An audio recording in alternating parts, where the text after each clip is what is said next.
how would Patrick Sharp say this is how you beneficially utilize a chip on your shoulder?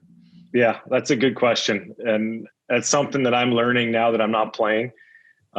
Because for me in my career, I cared too much at times. I'd overthink things. I'd get angry. I'd take the game home with me. If it was a good game, maybe that's why I was kind of high and low at times. When things were going well, everything was great. And I had all those good feelings. When things started to go sideways, all of a sudden, maybe you start thinking too much and you can't relax out there and you start trying a little bit too much. That chip on your shoulder, for me to be a good player, Trip, I had to get angry. I had to dislike the people I was playing against.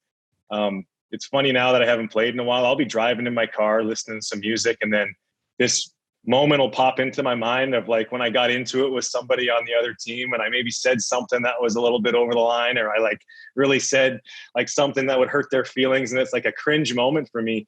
But when I was my best as an individual, that's kind of how I had to be. I had to just find a way to find that anger and harness it towards being a good player. Probably not the most fun guy to be around on a daily basis.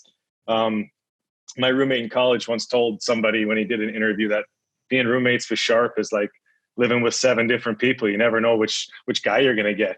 And that's, I think, the chip on your shoulder, the always being overlooked type attitude. Yeah, it only goes so far. If you truly believe it and you use that anger or whatever motivation you can find, you got to find it, because these guys are playing a lot of hockey, 82 games, playoffs. I mean, you got to find a way to get motivated all the time. I was never a player that could just go out there and be nice.